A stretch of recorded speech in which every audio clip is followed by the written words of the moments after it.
All right, good morning, my friends. It's Thursday. Some days, weeks, you feel like you just jump on the crazy train. You know what I'm talking about? I mean, you're just going, and you're like, I'm not sure what's happening. That's been kind of the past couple of weekends. Sammy and I were talking about the weekend. Last 2 weekends ago, we did a whirlwind tour in Atlanta, and really just kind of traveled through the whole deal, and then. This weekend we had a family in town, which was a blur, but so much fun. And then we're trying to launch and partner with this new project that we're working on. And grandkids have been in this weekend. I mean, this week to my granddaughter. So we've been kind of hitting and playing around there. Had some Zoom calls, studying for this, growing the church, all of these things. And I was like, wow, right? So I feel like I'm just running from one part to the other, but after this weekend, things are going to settle down for us, and so I'm excited about that. I love adventure and I love craziness, but I like it in spurts, right? And so, anyway, I don't know why I'm telling you all my troubles. You don't care. I mean, you probably do, but you came to hear some truth and to talk about the Word, and so that's what we're going to do. And we are. This is a fascinating study. I was telling Tammy, I said, this one took me a little bit more to kind of grab hold of the truth and see what's going on, and the lessons are powerful in this, and so. Just to remind you where we are, the last week of Jesus, it's a full-on assault at this point. All the groups have determined that Jesus needs to go. He's bad for business. He's bad for power. He's bad for all of the popularity, the authority. He's bad for their pride. He's making them look foolish. And so he's got to go. And so everybody is coming on board to attack him. So they had decided this when Lazarus was raised from the dead. I mean, early on they were trying, but Lazarus was the straw because they're thinking there's no limit to it. How crazy is it that you can see the power of God on this man, that you can see the fruit of the Spirit in full bloom in his life. He's full of love and joy and peace and patience and goodness and kindness and gentleness and self-control. He's so, I mean, think about the perfection of who he is. I know some of you are watching The Chosen and you love the way that this character is playing Jesus out, but magnify that times 10. This is a billion. This is who we're looking at. And they are intimidated. How wicked are you, and power hungry and money hungry, to just discount what you see going on around you? But that's where they are, and so they're on a mission to destroy him. Now, the Sadducees. There's three or four branches. There's a thing called the Sanhedrin. That's the council. You have the Pharisees, you have the Sadducees, you have the scribes, and then you throw in the Herodians, which there's four different groups that it's not too different than our own government issues here, right? You've got a judicial branch, you've got a congressional branch, and then you've got the executive branch, and then you've got within those you've got liberals and Democrats. And conservatives and Republicans, and then there's this mixture everywhere else, and you've just got these pockets of people all over the place, all with different agendas, all with different needs, all with different wants, all trying to maintain power and hold on to money. That's all our own government is, by the way, every side of it, and that's what's going on there. So Jesus is upsetting everything. So he's go.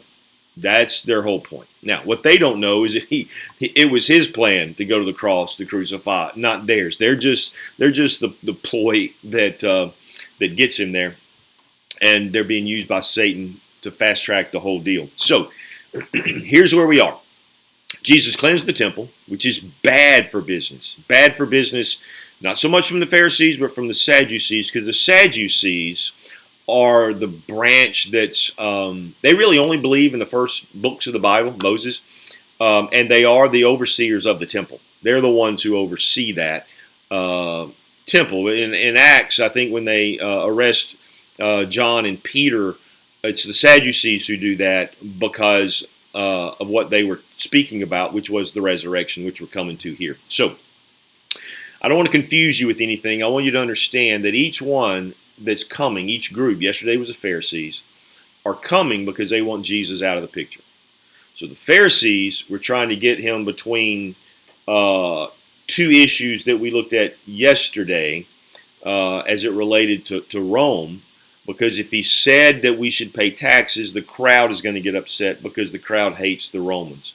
If they say that we shouldn't pay the taxes, then the Romans are going to want to get involved, and they're going to want to get rid of Jesus as well. And so you have, because they're fearful of insurrection, so you have those two groups that the Pharisees were trying. Well, they got utterly demolished in that little intellectual exercise, and they were slammed. So now the Sadducees step up. Same day, you look around in the temple, carnage is everywhere from what happened the day before.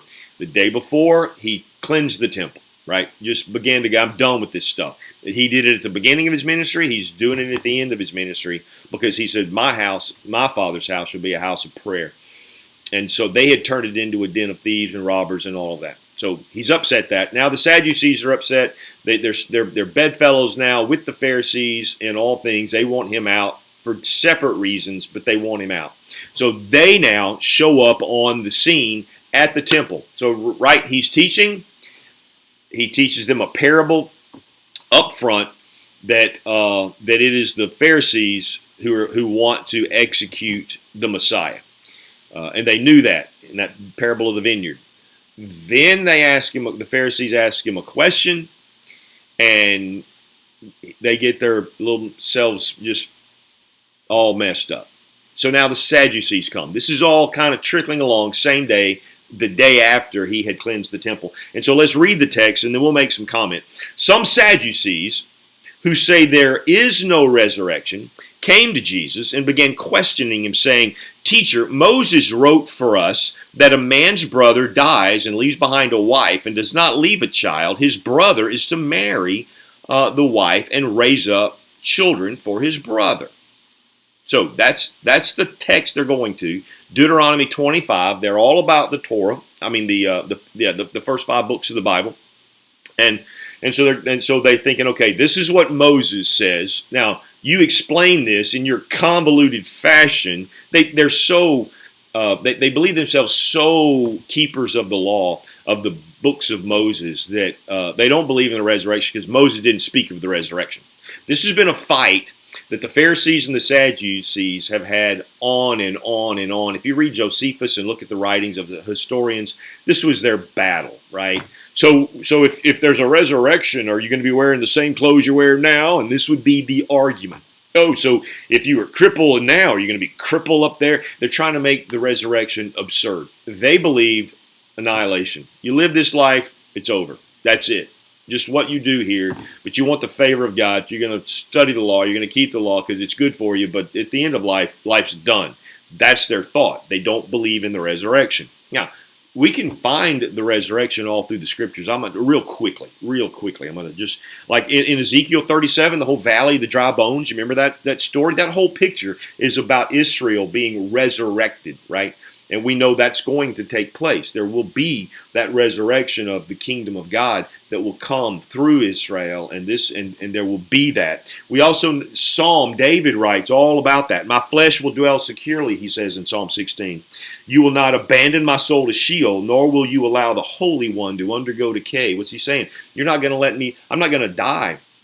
I mean, I will die, but I'm not going to undergo decay. Neither will I, neither will the Messiah. We're going to be raised again.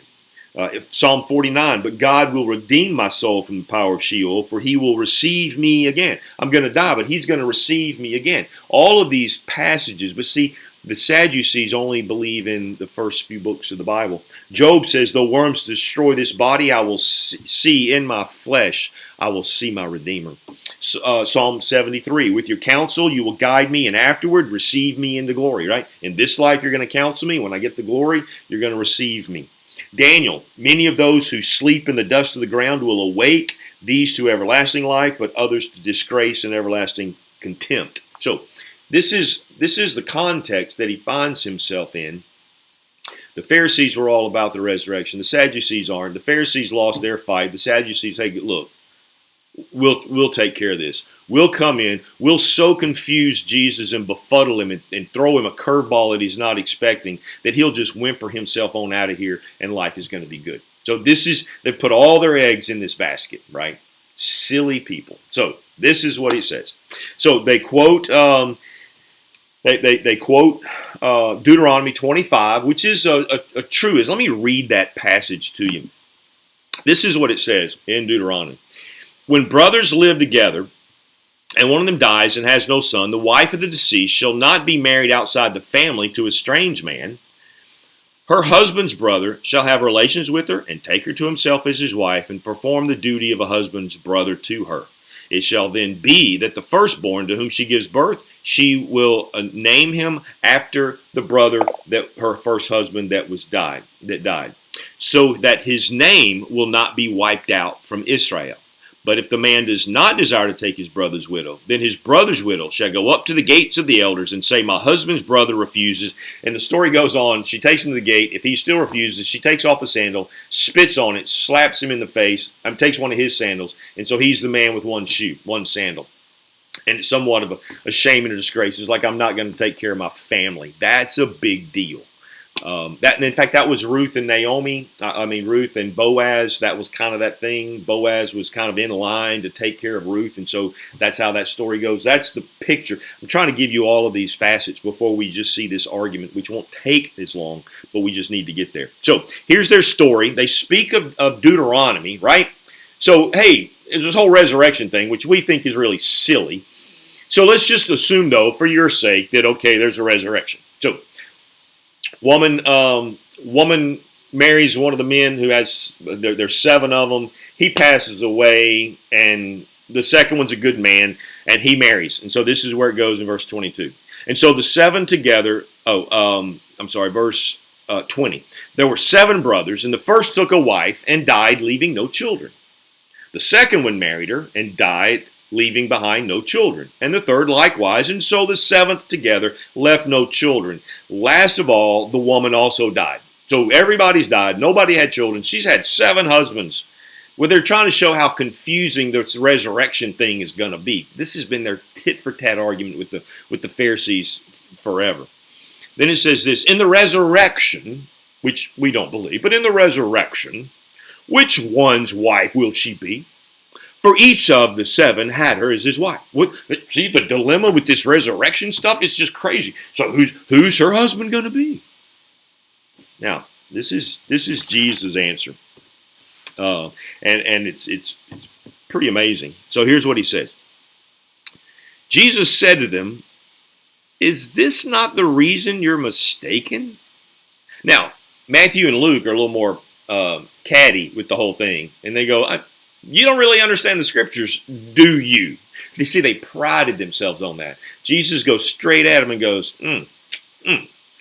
you come here acting like you're the holder of the Pentateuch, of the books of Moses, yet you don't even understand it. Now, he's going to do what thousands of years have been unable to do. The Pharisees and Sadducees have been going at this, and the Pharisees have never won that fight because they can't find in the book of Moses where there's a resurrection spoken. Jesus, in one fell swoop, shows them exactly where it's found logically and how there's no debate. So you ready for that? Let's look at it. So he says,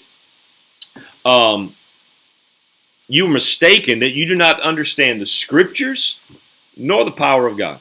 You got 2 things wrong. You don't know the scriptures and you don't know the power of God. And all of a sudden things are turning south quickly for these Sadducees because the people are now going, oh, so you're not what he's saying, you're not what you're saying you are. You're the hypocrites. We don't think Jesus is. And so this was their fear, and they had full confidence that this wouldn't happen until it did, right? And so look at what he says. And Jesus said, is this not the reason you're mistaken, that you do not understand the scriptures or the power of God? Now, we're going to come back to that one because he's going to quote scripture and you're going to see what he's talking about. For when they rise from the dead, they neither marry nor are given in marriage. So here's what he's saying. Hey, listen, they're all seven and the woman, they all died. But they neither marry, when they rise from the dead, those relationships are over, right? Now, we do know that, right? He cleaves to his wife, and they shall be one flesh. Paul goes on to speak about marriage, and he says that marriage is severed by two things: adulterous relationship or death of the spouse. And so that's the issue that he speaks of here, that when all those old relationships are gone, it's an entirely different relationship beyond the grave. This is what they can't see. That's why they're asking questions like, are you going to wear the same clothes? You're going to still have the same infirmities? You're going to have the same wife? What's going on? They don't understand the mystery of God and the sense of heaven. And so Jesus is going to explain it to them. They don't marry, nor do they give in marriage. That deal, that was for earth. That was for life. The procreation thing, that happened there. In the resurrection, not even close. But they're like angels in heaven. Now, just hear me on this. He didn't say they are angels. When your loved ones die, they don't get their wings. They don't turn into angels. I'm not trying to be cold and callous. I'm just trying to be biblical here. We are not like angels. Right now, we are considered a little lower than the angels in some sense, although they marvel at salvation. There will become a time when we'll be over the angels. But we are never angels. We are like angels in that angels don't marry nor give in marriage. Angels don't have those kind of relationships. Those are gone. We have a Savior who we have a relationship with. All of us together, we become brothers and sisters, not husbands and wives in that sense. And this is what he's speaking of. And so they neither marry or given in marriage, but are like angels in heaven. But regarding the fact that the dead rise, have you? So let's just make sure we're clear on that, right? You don't know the scriptures. You don't know the power of God. We're not like the angels in heaven. And while I'm on that subject, I've got just enough time to read you 1 Corinthians 15. Paul talks about the resurrection, and here's what he says about it. But someone will say, how are the dead raised? And with what kind of body will they come? You fool. That which you sow does not come to life unless it dies. And that which you sow, you do not sow the body which is to be, but a bare grain, perhaps of wheat or something else. But God gives it a body just as he wished, and to each of the seeds a body of its own. All flesh is not the same. But there is one flesh of mankind, another flesh of animals, and so forth. So also the resurrection of the dead. It's sown a perishable body. It is raised an imperishable body. You put a seed in the ground, it doesn't grow into another seed. It grows into a fruit, something completely different than that little seed. This is what he's saying here. This body of yours and mine will go to the grave like a seed. It will die, and as it germinates supernaturally, when we're resurrected, our body that was frail, which was perishable, which was corruptible, which wasn't built for eternity, is now incorruptible, imperishable, built for eternity. It's something completely different. And so this is what he wanted to make sure they understand. Now, here's the argument that Jesus does, which causes him to walk away. He goes back and he quotes Moses. But regarding the fact that the dead rise, have you not read the book of Moses? Now that's all they studied. This is height of sarcasm and just sticking it into their face. In the passage about the burning bush, come on, it's a famous passage. You tell your family about that story. You repeat this story over and over and over again. How did you miss this?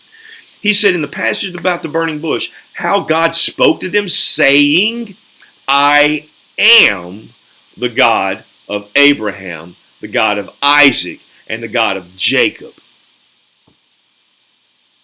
He didn't say, I was the God of Abraham, Isaac, and Jacob, who are now dead. I am the God of Abraham, of Isaac, of Jacob. He is not the God of the dead, but he's the God of the living. Those three men, they're still alive, Sadducees. They did die. I raised them, and I am still their God. It's not I was, I am their God. With that one fell swoop, he shut them up, tore their whole argument asunder, and he says, you are greatly mistaken. So then they walk away with their head tucked between their tail. And that's how it goes when you start battling with Jesus. So tomorrow, the scribes will show up, and they're going to try their deed, and then then it's going to get game on. The crucifixion is going to be launched full bloom. Say, Lord bless you guys. Have a great one, and Lord willing, I'm going to see you in the morning.